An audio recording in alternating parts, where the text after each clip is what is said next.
Hey guys, welcome back to the channel logic D code. मैं हूं rhythm Bhiwani और आज हम पढ़ेंगे फाइल हैंडलिंग के बारे में। फाइल हैंडलिंग क्या होती है? नॉर्मल फाइल से लेना, आउटपुट इनपुट लेना वगैरह, रीड करना राइट करना, सिंपल बेसिक चीज़ें हैं, अपन जल्दी से समझ लेते हैं। तो यहाँ पे देखो, using files to store and get data.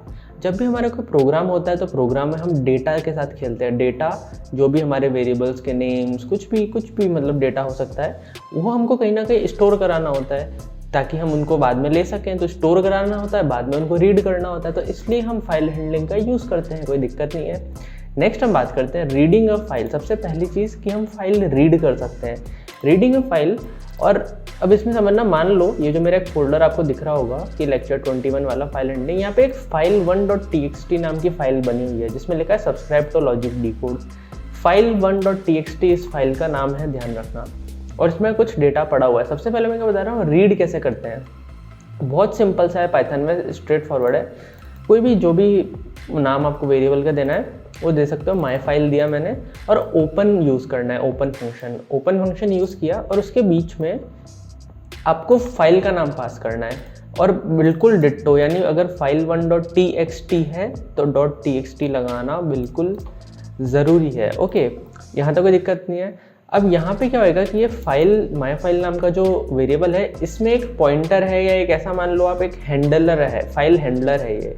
और इस फाइल हैंडलर में डेटा नहीं है उस फाइल का, वो फाइल है, वो फाइल ही है। अब उस फाइल में आपको क्या करना है, राइट करना है या रीड करना है, वो चीज़ हम यहाँ पे इसकी मदद से कर सकते हैं। मान लो यहाँ पे मैं रीडिंग का बता रहा हूँ, तो यहाँ पे मैंने ऐसे किया माई फाइल डॉट रीड, और इस डॉट रीड से क्या हुआ, पूरा का पूरा जो मेरा फाइल का डेटा था वो मेरे पास इस डेटा नाम के वेरिएबल में आ गया है। ओके, अब यहाँ पे क्या होता है एक्चुअली, यहाँ पे ना बाय डिफ़ॉल्ट अगर आप ओपन में कुछ भी नहीं देते हो तो ये बाय डिफ़ॉल्ट रीड मोड में ही होता है। और रीड मोड में आप कभी भी इसको मतलब इस फाइल में कुछ चेंजेस नहीं कर पाओगे। अपने पर ना रीड ओनली मोड होता है, तो ये रीड ओनली मोड है।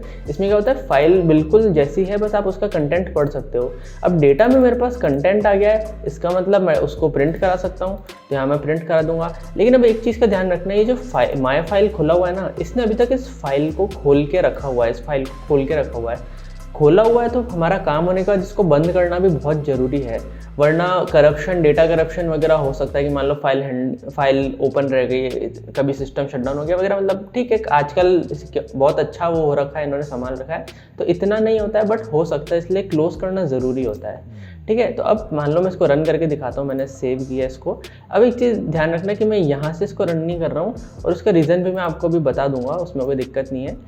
यहाँ पे रन करूँगा तो कैसे करूँगा, पाइथन code.py रन किया तो ये देखो subscribe to logic D code. ये टेक्स्ट कहाँ था, इस फाइल के अंदर, मेरी इस फाइल के अंदर ये कोड था, डेटा था जो भी था। ठीक है, ये प्रिंट हो गया यहाँ पे। अब बात करते हैं राइट करने की, कि हमको राइट में करना है। तो अब राइट मोड में क्या होता है, तरीका सेम ही है लगभग, कि like my file equals to open this. Okay, ठीक है, इसको इग्नोर करना अभी के लिए, ये कुछ भी नहीं है, जस्ट एग्जैक्ट ये बताता है कि हाँ इस पाथ में ही होनी चाहिए। और नेक्स्ट, अब इसमें हमको चेंज क्या करना है, राइट मोड के लिए हमको एक एक्स्ट्रा पैरामीटर देना है इसके अंदर, W कॉमा किया और एक W नाम का पैरामीटर दिया। W मतलब राइट। कहीं कहीं पे आपको यहाँ पे कॉमा करके R भी मिल सकता है, R मतलब रीड मोड। तो आप यहाँ पे इसको स्पेसिफिक बता भी सकते हो कि हाँ रीड मोड में खोलो, नहीं बताओगे तो भी बाय डिफ़ॉल्ट वो रीड मोड में ही खोलेगा इस जगह पे। पर अगर राइट मोड चाहिए तो राइट मोड में स्पेसिफाई करना पड़ेगा, राइट मोड। अब यहाँ देखो क्या लिखा है कि ये राइट मोड में खोलता है और ओवर राइट्स करता है। ओवर राइट का मतलब क्या होता है, मान लो पहले से वहाँ पे कोई फाइल पड़ी हुई है सेम नाम की, और आप इसमें कुछ भी राइट करोगे तो पुराना पूरा मिटा देगा और उसके अंदर ऊपर से डेटा लिखेगा। अभी मैं आपको एग्जाम्पल देके समझा दूंगा, कोई दिक्कत नहीं है। ठीक है, और creates if file not exist. दूसरी चीज़ पढ़ो, क्या लिखा है कि अगर फाइल नहीं बनी हुई है तो उस नाम से फाइल बना देगा। तो अभी देखो यहाँ फाइल 2 नाम से कोई भी फाइल नहीं बनी हुई है। ठीक है, तो अब इसको किया और इसमें मैं कुछ राइट कर देता हूँ। राइट कैसे करूँगा, जैसे यहाँ रीड किया था, यहाँ राइट करता हूँ कि माई फाइल डॉट राइट, और यहाँ मैंने लिख दिया hey this is logic D code. ठीक है, यहाँ तक कोई दिक्कत नहीं है। और क्लोज करना नहीं भूलना है, माई फाइल डॉट क्लोज। ठीक है, मैं इसको सेव करता हूँ और मैं यहाँ से इसको टर्मिनल से रन करता हूँ। ये टर्मिनल देखना, मैंने कहाँ पे, बिल्कुल उस फोल्डर के अंदर हूँ मैं, यहाँ पे इस फोल्डर के अंदर। ओके, अब इस रन करता हूँ, अब देखो subscribe to logic D code तो हो गया। यहाँ पे ये देखो एक फाइल 2.txt करके बन गई है, और इस फाइल 2.txt के अंदर मेरा जो डेटा लिखा था ना, hey this is logic D code, ये वाला, ये डेटा यहाँ पे मेरे पास लिखा हुआ आ गया। ये चीज़ समझ में आई। नेक्स्ट चीज़ होती है अपेंड। अपेंड में क्या होता है, यहाँ पे देखना कि open file in append mode, जो कि करता है डज नॉट ओवरराइट। ये भी राइट जैसा ही है, इसके जैसा ही है, बट ये क्या करता है ओवरराइट, यानी हर बार पुराना मिटाया नया लिखा, लेकिन यहाँ पे ये ओवरराइट नहीं करता है। इसको कैसे करते हैं, बाकी जैसा सेम ही है, बस यहाँ पे W की जगह A भेज देना है। A मतलब अपेंड मोड।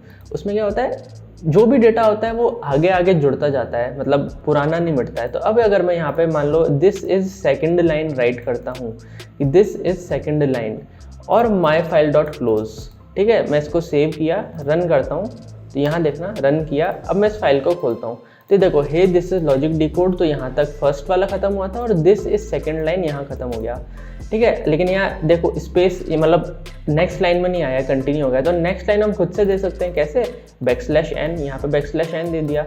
अब अगर मैं इसको रन करता हूँ तो अब देखना, मैंने आपको बोला था कि ये वाला काम ओवरराइट करता है। तो आप देखो, क्योंकि लास्ट टाइम भी इसमें फर्स्ट लाइन तो थी, फिर सेकंड जुड़ी है।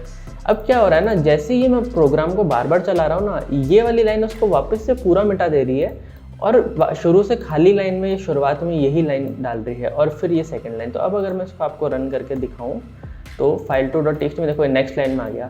तो ओवरराइट का मतलब आपको समझ आया, हर बार वो उसको पूरा मिटा रही है और वापस इसमें भर रही है। इसीलिए जब जब मैं इसको प्रोग्राम को वापस चलाऊंगा, वो इसमें ऐसा नहीं होगा कि लाइन बढ़ती जाएगी, क्योंकि वो हर बार इसको मिटा के वापस भर रहा है।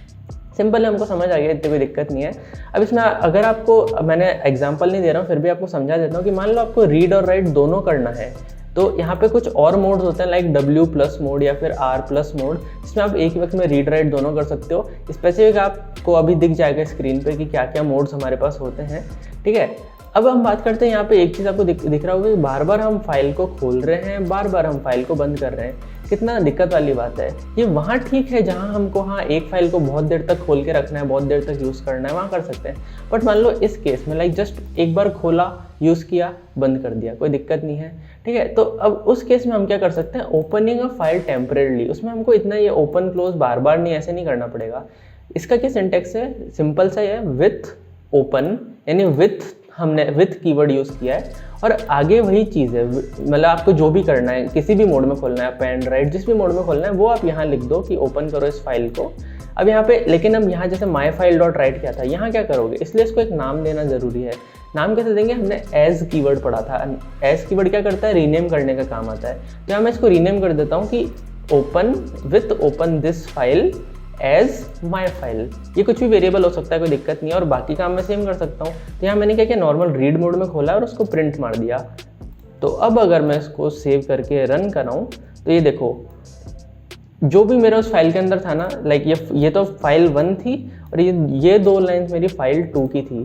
तो यहाँ तक आपको समझ आ गया। अब मैंने बोला था कि मैं इसको यहाँ से रन क्यों नहीं कर रहा हूँ, क्योंकि एक चीज़ समझना, मैंने यहाँ पे इसको रिलेटिव पाथ दिया है। रिलेटिव पाथ मतलब जहाँ से मैं इस पाइथन कोड को चलाऊँगा ना, वहाँ ये फाइल को पढ़ेगा और फाइल बनाएगा, ठीक है। तो ये बात समझ में आ रही है आपको। तो यहाँ पे तो क्या कर रहा था, मैं डायरेक्ट इसी फोल्डर में हूँ, तो इसी फोल्डर के अंदर फाइल्स बन रही थी और ये रीड कर रहा था। बट अब प्रॉब्लम क्या, अगर मैं यहाँ से चलाता हूँ ना, तो वो मेन कोड से चलाता है, यानी जो मेन मेरा बाहर का पूरा फोल्डर है ना, वहाँ से ये इसको रीड करना चालू करेगा। तो अगर मैं आपको यहाँ करके दिखाऊँ तो यहाँ देखो एक एरर आएगी मेरे पास कि नो सच फाइल 1 है नहीं। क्यों नहीं है, क्योंकि फाइल 1 तो इस फोल्डर के अंदर है, ये कहाँ ढूंढ रहा है, इस लेवल पे, इसके बराबर के लेवल पे। तो मान लो अगर मैं इस पार्ट को कमेंट कर दूँ, तो अब आप देखो कि ये वाला काम किधर करता है। अब देखो मैं यहाँ रन करता हूँ तो यहाँ नज़र डालना, ये देखो फाइल 2 बनी है लेकिन इस फोल्डर से बाहर। इसीलिए अगर आपको थोड़ा सा कन्फ्यूज़न ना हो, इसीलिए मैंने यहाँ पे इसको रन किया ताकि वो उसी फोल्डर के अंदर बने। क्योंकि ये VS कोड का थोड़ा सा है कि वो देखो यहाँ से ये पूरा इस पाथ पे चला रहा है, इसको इस पाथ पे चला रहा है, उस वजह से बाहर की तरफ फोल्डर बन रहा है।